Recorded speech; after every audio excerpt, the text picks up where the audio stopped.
Kinabukasan nga, napag-alaman kong kulang na naman ng isa ang mga alaga naming manok. May hinala na ako kung sino ang salarin sa mga sunod-sunod na pagkawala ng mga manok namin. Nitong mga nagdaan ay nagagalit pa ako sa pag-aakalang may magnanakaw na kaming kapitbahay. At ang pinupuntirya nito ay ang mga alaga kong manok. Pero sa nasaksihan ko kagabi, may hinala ng tumatakbo sa isipan ko. Nang sabihin ko kay nanay ang tungkol sa mga nawawalang manok, hindi na ako nagtaka kung bakit hindi man lamang nagulat ang aking ina. Bagkus, sinabihan niya lang akong hayaan na raw ang mga nawawalang manok nun. Marahil ay lumabas ng bakuran ang mga ito at nahuli ng mga loko-lokong tao kaya hindi na nakabalik pa. Hindi na ako makasingit pa sa aking ina. Dahil kung ano-ano na lamang ang mga nirarason niya kung bakit nagkawalaan ang mga manok nun. Tagos sa kabilang tenga ko ang mga sinasabi ni nanay. Dahil alam ko namang pinagtatakpan niya lang ang taong naging dahilan ng dahan-dahang pagkaubos ng mga alaga namin. Bago pa man ako makapagreklamo, masinsinan akong kinausap ng aking ina tungkol sa mga nawawalang alaga. Hindi niya man direktang inamin kung sino ang salarin pero alam ko ng totoo. Matapos magpaliwanag ng nanay ay kinuha ko na rin ang pagkakataon para itanong sa kanya kung ano ba talaga ang nangyari kay tatay. Bakit parang hindi na nito alam ang mga pinagagagawa niya? Malumanay namang sinabi ni nanay na walang problema ang aking ama. Maliban sa dinaramdam nitong sakit, at alam ko naman umano yon, hindi na kailangang banggitin niya pa. Nga pala, yung nakita mo tungkol sa tatay mo kagabi, wag mo na lang pansinin. Nakausap ko na siya at naipaliwanag niya na kung ano ang nangyari. Sambit nito. Dagdag pang saad ni nanay. Wag na wag ko na raw mababanggit ulit ang tungkol sa sinabi kong aswang. Wag kong pag-isipan ng hindi maganda ang aking ama. May sakit na nga ito tapos pag-iisipan ko pa ng masama. Paano na lang kung makakarating kay tatay ang tungkol sa mga sinabi ko? Ano na lamang ang iisipin nito? Sandali akong napabuntong hininga at napatingin na lang sa kawalan. Gusto ko sanang itanong sa kanya kung anong sinabi ni tatay tungkol sa nakita ko.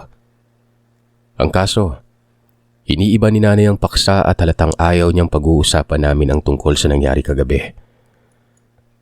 Hanggang sa katagalan ng pag-uusap namin, nakiusap ang aking ina na sana'y wag nang makalabas pa at makarating sa ibang tao ang mga nakita kong kakaibang kinikilos ni tatay. Masyado na kaming maraming pinagdadaan ng problema at ayaw niya nang madagdagan pa yon. Nang tingnan ko si nanay ay hindi ko maiwasang makaramdam ng awa sa kanya. Tama nga naman siya. Ano na lang ang iisipin ng ibang tao kapag nalaman nilang ginawa ni tatay? Kaya't tumango ako at nangakong walang pagsasabihang iba o kahit paman ang mga kapatid ko. Pero sa pagdaan ng mga araw ay napansin kong parang dahan-dahang lumalaki ang tiyan ni tatay. Para bang napuno ng tubig yon. Hindi naman siya nagkakakain dahil mabagal na siyang kumain. Kung hindi nga pipilitin ni nanay ay ayaw niyang pang kumain. Kaya't kapwa nakapagtatakang lumalaki ang tiyan ni tatay. Hinaing naman ni tatay sa aking ina. May mga araw na masakit ang kanyang tiyan at walang paltos yon. Pagtungtong na pagtungtong ng ika-6 ng hapon, doon lamang sasakit. Mawawala lamang ang pananakit ng tiyan kapag mag-uumaga na. Nung umpisa ay banayad lang ang pagsakit nito. Pero habang lumilipas sa mga oras ay mas tumitindi pa ang pagsakit ng kanyang tiyan na halos umabot na sa puntong kulang na lang ay bumalentong siya, maibsan lamang ang pananakit. Pakiramdam niya umano, para bang may mga gumagalaw na insekto sa loob ng tiyan niya at parang pinuputakte ang lamang loob niya. Kapag gano'n ang nangyayari, ay hindi kami gaanong nakakatulog, kakabantay kay tatay. Ayaw na ring pabuksan ng aking ama ang bintana ng kwarto nila. Ayaw niya umanong nakakapasok ang liwanag ng araw sa loob ng kanilang silid. Ultimong ang ilaw sa loob ng kwarto nila ay pinapalitan niya kay nanay nang mas mahina ang liwanag noon. Palagi siyang nagrereklamo kay nanay na nasisilaw daw at masakit ang mga mata niya sa liwanag. Kapag nadampian nga lang ng sinag ng araw ang balat niya, para umano siyang napaso. Kung kaya't ayaw na ayaw niyang masinagan ng araw ang balat niya noon.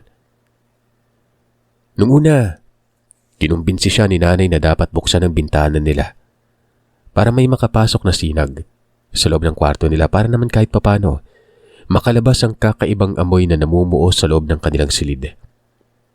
Magmula kasi nang nagkasakit si tatay, ay may kakaibang amoy na ang umaalingasaw sa kwarto nila.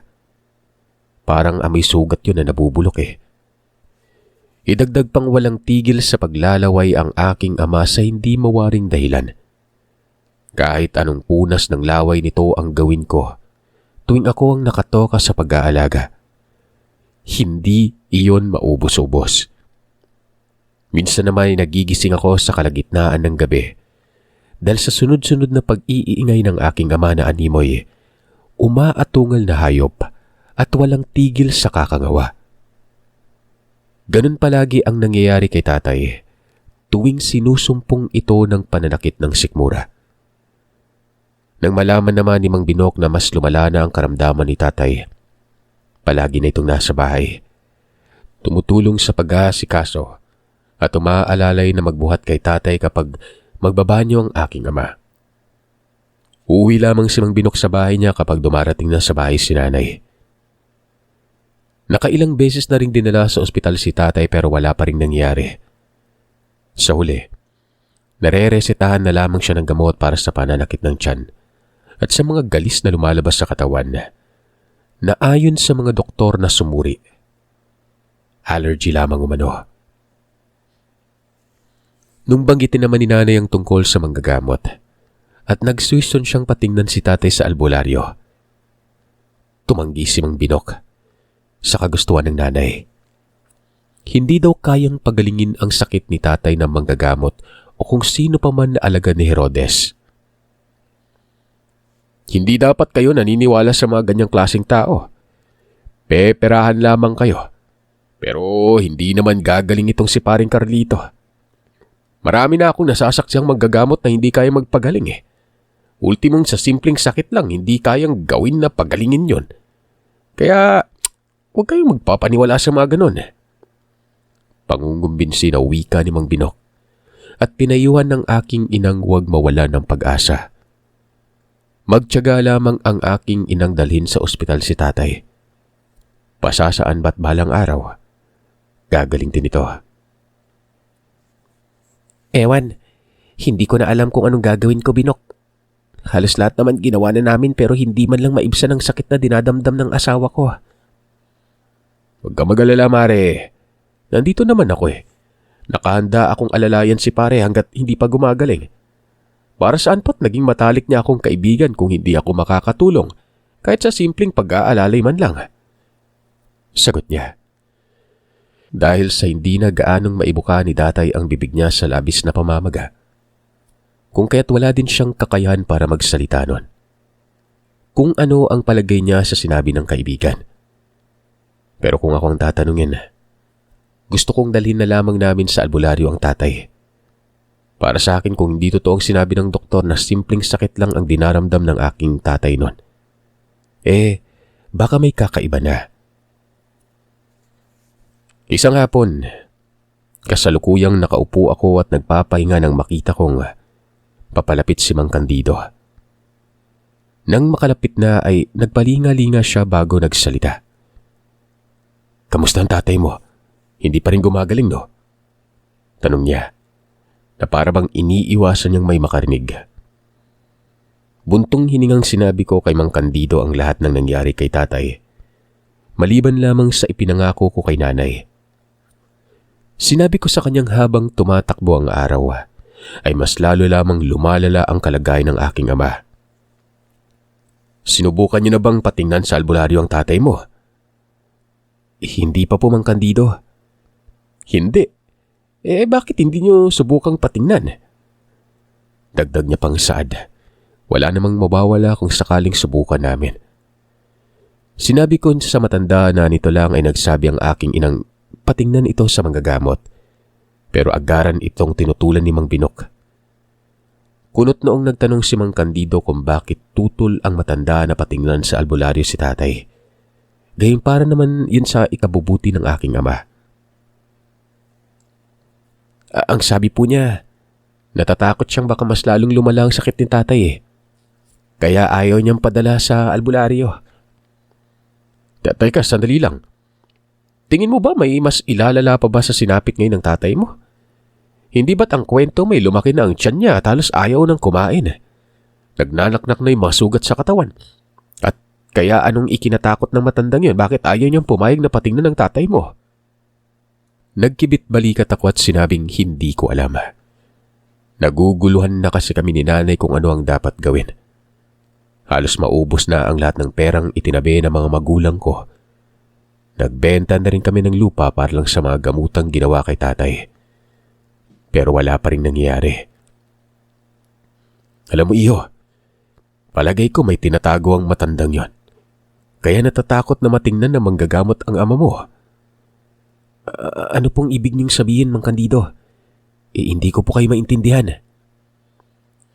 Ang tanging naisagot lamang sa akin ni Mang Candido ay huwag naming sundin ang sinabi ni Mang Binok. At kung pwede lang, huwag itong palapitin kay tatay. Mas mainam na ring patingnan na namin sa manggagamot sa lalong madaling panahon ng aking ama bago pa man mahuli ang lahat.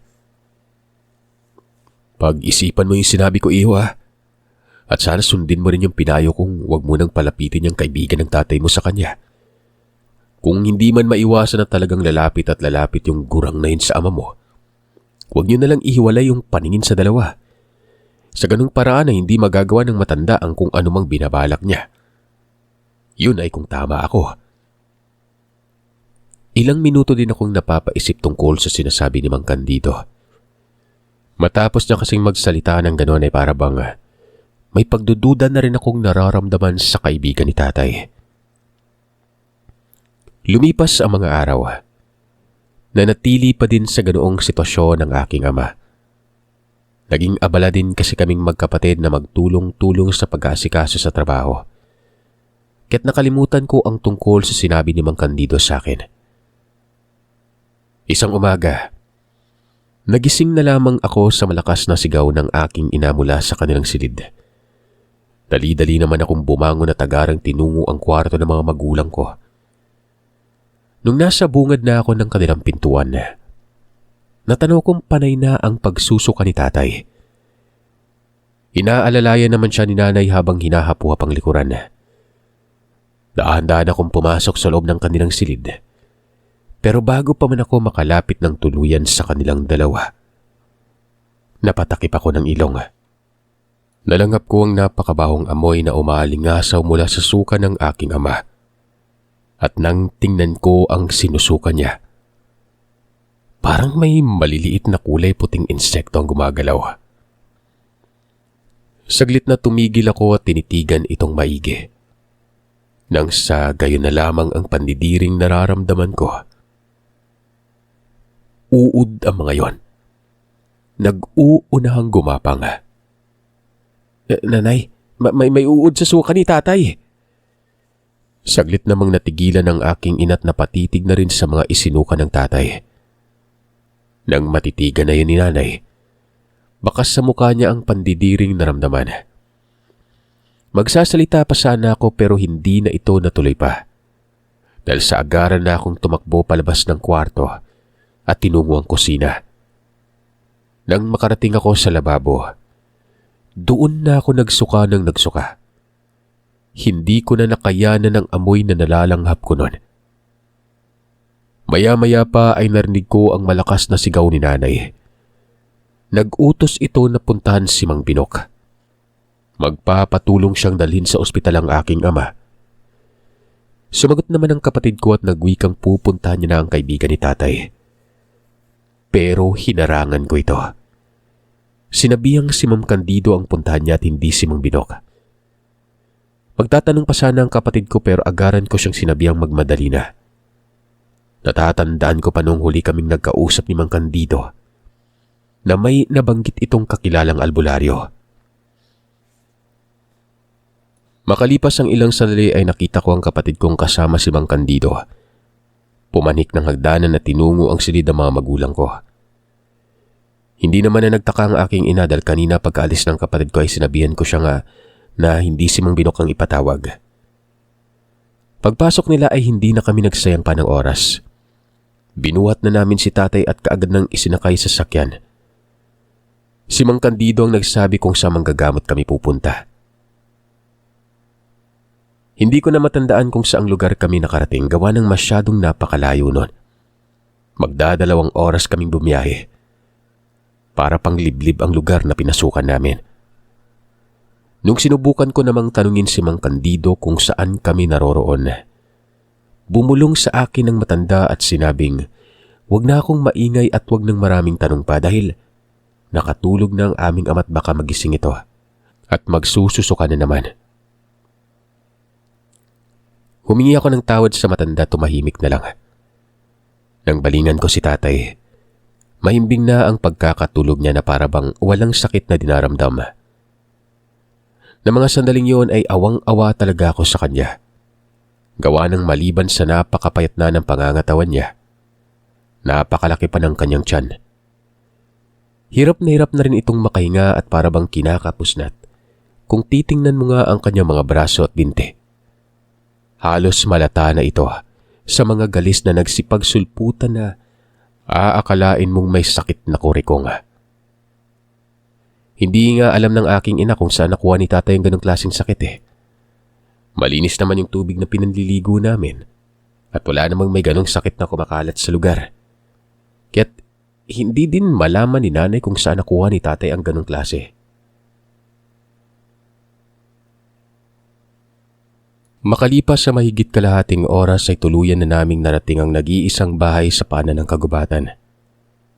Habang bumababa kami sa sasakyan ay panandalian kong iginala ang paningin sa buong paligid.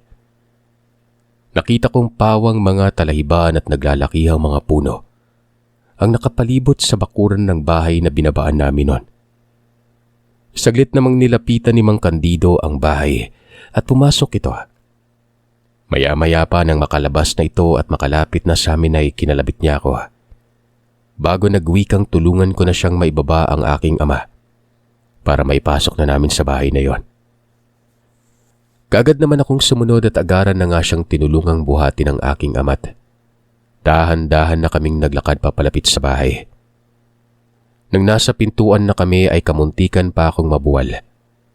Nang bigla na lamang bumukas ang pinto at iniluwa doon ang isang matandang lalaking may mahabang puting balbas na halos umabot na sa dibdib.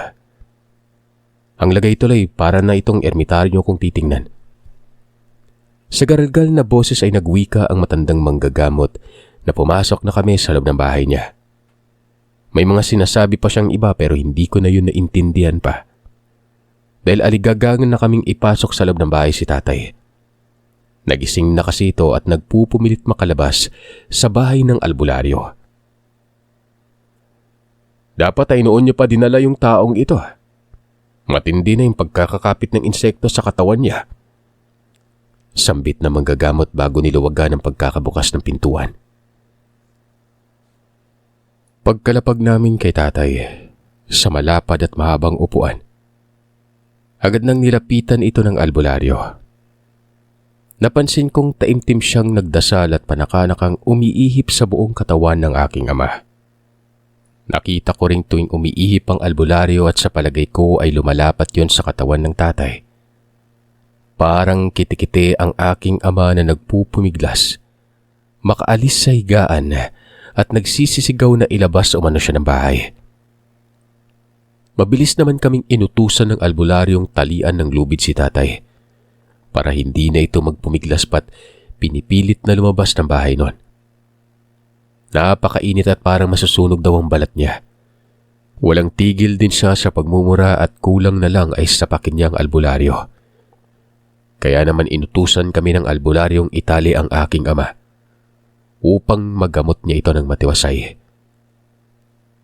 Nagmamadaling ginawa namin ni Mang Candido ang ipinag-uutos nito.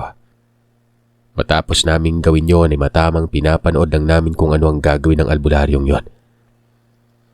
Napapalatak namang nagwika ang manggagamot.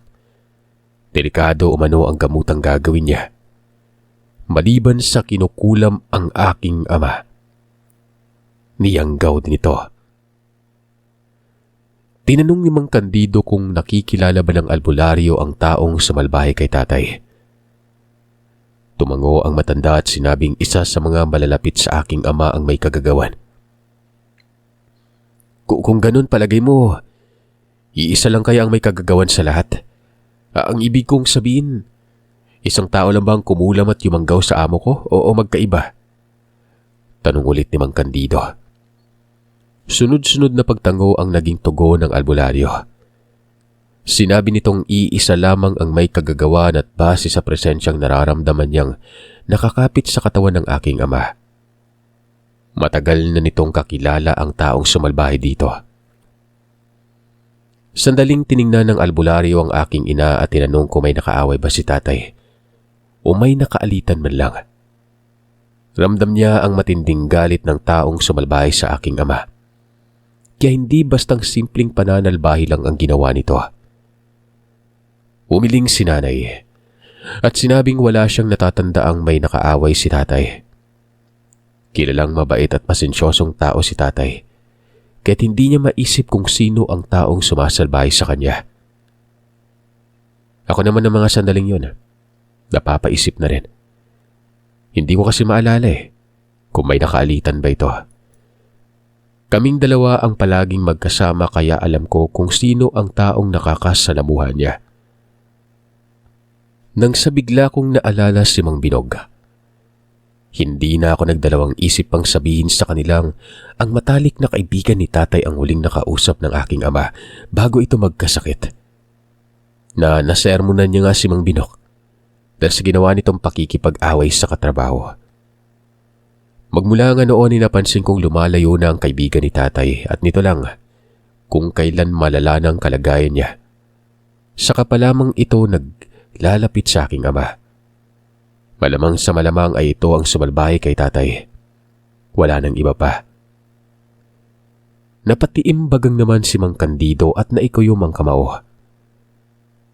Tama ngang hinala ko. Ang taong yun na may kagagawan. Kaya natatakot siyang dalhin sa albularyo ang ama mo Napakasalbahe. Naturingan pang matalik na kaibigan ng tatay mo. Tapos gagawa siya ng ikakapahamak sa taong kapatid na ang turing sa kanya. Panandali ang nablangko ang isipan ko ng mga oras na yon. Si nanay mangyak-yak na lamang ito at hindi kumikibo. Yung albularyo, hindi na umimik. Salip ay nagpatuloy na ito sa ginagawang panggagamot kay tatay. Gusto niya bang ibalik ko sa taong may gawa nito ang kulam na itinanim sa lalaking to? Tanong ng albularyo at nagpalipat-lipat ng tingin. Ang kaya ko lang ibalik sa mangkukulam ay ang mga bagay na ibinato niya sa taong ito. Pero yung pangyayanggaw, hindi ko kayang ibalik yun Ang maipapangako ko lang kayang-kaya kong alisin yung yanggaw sa katawan niya. Tumango si nanay bago nagwikang nararapat lamang sa taong yon ang makaranas din ng sakit. Mas mainam na yon kesa naman patuloy pa rin niyang gagambalain tong asawa mo. Kung sakaling hindi natin bibigyan ng leksyon ng demonyong yon. Sambit pa ng albularyo. Tama ka dyan. Tama ka sa sinasabi mo, Lolo Matias. Sige na, gawin mo na kung anong nararapat na parusa sa taong lumapastangan sa amo ko. Kung ayaw niya palang masabihan at mapagalitan, di sana'y ginagawa niya na maayos yung trabaho niya at hindi idinadaan sa init ng ulo. Dagdag pang saad ni Mang Candido. Noon pa man ay nahulaan na nila ng mga katrabaho niyang hindi na ordinaryong tao si Mang Binok. Magmula kasi nang iwan ito ng kinakasama. nag-iba na ang kinikilos niya. Sa pagkakaalam nilang dalawa ni Gaspar ay bantog na aswang ang kinakasama ni Mang Binok sa baryo kung saan sila naninirahan. Pambihira, kung sino pa ang taong pinagkakatiwalaan mo, siya pa yung tatraidor at totoda sa iyo. Nagwika ang albularyong sisikapin niyang magamot at maibalik sa salarin ng ginawa nito sa aking ama. Gagawin niyang lahat mabigyan lamang ito ng leksyon. Makalipas ang ilang dasal na hindi ko maintindihan at ritual, nakita kong sumuka na ng sumuka si tatay. Yung mga isinuka niya ay may mga kasamang insektong aakalain mong maliliit na singsing pare. Panay naman ang pagtapik ng albularyo sa balikat ni tatay at panay ang pag-uusal ng mga lingwaheng hindi ko maintindihan. Hanggang sa hindi nagtagal, nakita kong may kalakihang insekto ang isinuka niya. Para itong sinlaki ng ibong kakapisalang mula sa itlog. Nang mailabas na ni tatay yon ay lumapaypay na ito hanggang sa nawalan na nga ito ng malay. Kaagad namang lumapit si nanay at si Mang Candido sa albularyo. Tinulungang may ayos mula sa pagkakahiga ang aking ama. Narinig ko namang sinabi ng albularyong maayos na umano ang kalagayan ni tatay. Pero mananatili pa ng ilang araw ang aking ama sa bahay na manggagamot. Hanggat hindi pa nasisiguro nitong magaling na talaga si tatay noon. Kahit kasi nailabas na ni tatay ang insektong ginamit ng aswang sa pagyayanggaw, hindi pa rin 100% masasabi niyang ligtas na sa pagiging aswang ang aking ama. May mga proseso pa siyang gagawin para makasiguradong tuluyan na talagang gumaling si tatay. Nay, ako na lang po yung magpapaiwan dito. Umuwi na kayo, ako na magbabantay kay tatay. Sabi ko. Sinabihan ko siyang umuwi na sila ni Mang Candido para masabi niya na rin sa mga kapatid ko na okay na si tatay noon. Para makapagpahinga ka na rin po. Ilang araw na kayong hindi nagpapahinga ng maayos eh. Pumayag naman ang aking ina pero babalik siya kinabukasan para magdala ng pamalit kong damit at kay tatay na rin. Pag-alis nila ay itinuloy na ng manggagamot ang panggagamot sa mga sugat ni tatay.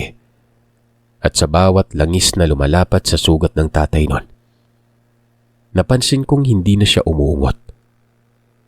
Maliwalas na rin ang mukha nito at payapa na siyang natulog. Hindi gaya nung hindi na pa siya ginagamot ng albularyo, na parang pinagsakluban ng langit at lupa ang mukha niya. Kinagabihan na hindi ako makatulog. Kahit na anong pagbabaling-baling ang gawin ko ay wala talaga. Hindi ako madalaw-dalaw ng antok. Napabuntong hininga na lamang ako at ipinagpalagay kong namamahay lang ako kaya ganon. Makalipas ang ilang oras ay agaran akong napabalikwas ng bangon. May narinig ako na malakas na paglagabog sa labas ng bahay. Napaigat naman ako nang biglang magsalita ang albularyo at sinabihan akong huwag maingay. Sabay senyas gamit ang daliring nakaturo sa labas ng bahay noon. Mukhang natunton ng aswang kung saan nagpagamot ang ama mo. Di bale, ako na ang bahalang humarap sa kanya para naman malaman niyang hindi ako bastang kung sino lang napipitsuging manggagamot. Sabi niya. Bago siya lumabas ng bahay ay binilinan niya akong huwag matakot at mas lalong huwag na huwag akong lumabas na bahay. Bantayan ko lang ang aking ama't huwag nang pansinin kung ano man ang maririnig sa labas ng bahay noon. Kinakabahan man. Tumango ako't sandaling tinapunan ko ng tingin ng aking amang mahimbing pa rin natutulog. Ilang segundo lang ang nagdaan ay narinig ko na ang malakas na kalabugan sa labas noon at ang sunod-sunod na pag-atungal. Dahilan para gapangan ako ng kilabot sa katawan. Nang gabing ito ay naunahan ako ng takot sa sarili kung kaya't hindi na ako nagkaroon pa ng lakas ng loob para silipin sa siwang ng bintana kung ano ang nangyayari. Nakakakilabot na huni ng wakwak at panakanakang pag-atungal na nang nilalang ang naririnig ko noon. kaya't nabahag na ang buntot ko. Dala ng takot na nararamdaman ay napasiksik na lamang ako sa mahabang upuan kung saan ako matutulog. Pinakiramdaman ko ang paligid at baka mamaya ay bigla na lamang may pumasok na nilalang nun. Makalipas ang mahigit 20 minutos, tumahimik ang paligid. Hindi ko na narinig ang boses ng albularyo at ang pag-atungal ng nilalang na nakasagupa nito. Kabadong naitanong ko sa sarili kung nasaan ang matanda. Ano na ang nangyari sa kanya at bakit pawang katahimikan na lamang ang naririnig ko sa labas noon.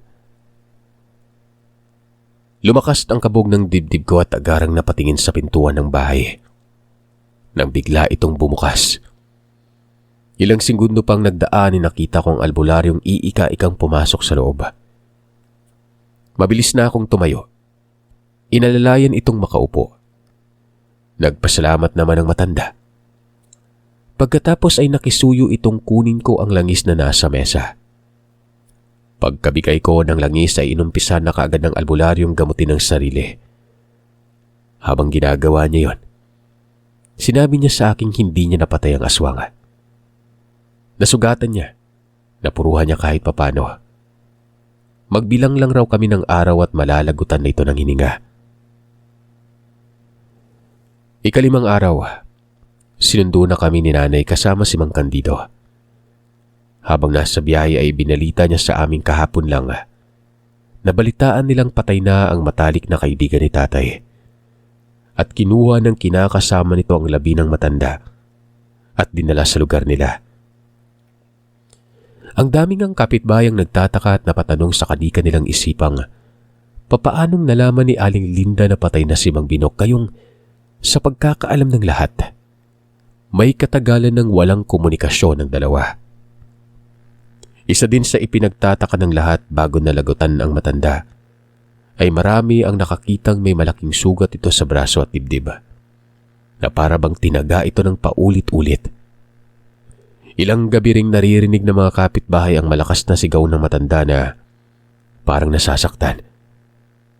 May mga paniki, tunog ng tiktik na umaali-aligid sa labas ng bahay ni Mang Binok tuwing sasapit ang 10 oras ng gabi. Kung kailan mag-uumpisa na namang magngangawa ang matanda nun. 3 gabi itong sunod-sunod na nangyari.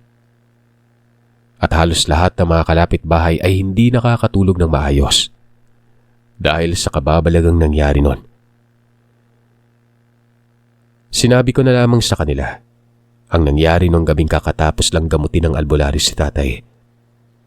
Sinabi ko din sa kanila ang tungkol sa sinabi sa akin ng albularyong maghintay lamang ng ilang araw at mababalitaan naming may mangyayaring masama doon sa nilalang na sumalbahay kay tatay. Sigurado akong si Mang Binok ang tinutukoy ng albularyong aswang na taga niya. Sandaling hindi nakaimik si tatay. Ilang minuto pang nagdaan ay sinabi niya sa amin na naaalala niya ang huling kinain bago sumama ng matindi ang pakiramdam niya. Natatandaan niyang nagdala ng pagkain ng kaibigan niya nang dumalaw ito sa kanya. At kung hindi siya nagkakamali, idinaan ni Mang Binok sa pamamagitan ng pagkain ang pagyanggaw niya. Marami pa kaming napag-usapan kung kaya't nakumpirma namin na si Mang Binok talaga ang sumalbahay kay tatay. Mukhang hinawaan na ng pagiging aswang ang kaibigan ni tatay nung nagsasama pa lamang sila nitong si Aling Linda. Lumipas ang ilang buwan, dahan-dahan ang umayos ang pangangatawan ni tatay. Balik sa dating gawi, trabaho, at bahay lang ang gawain namin.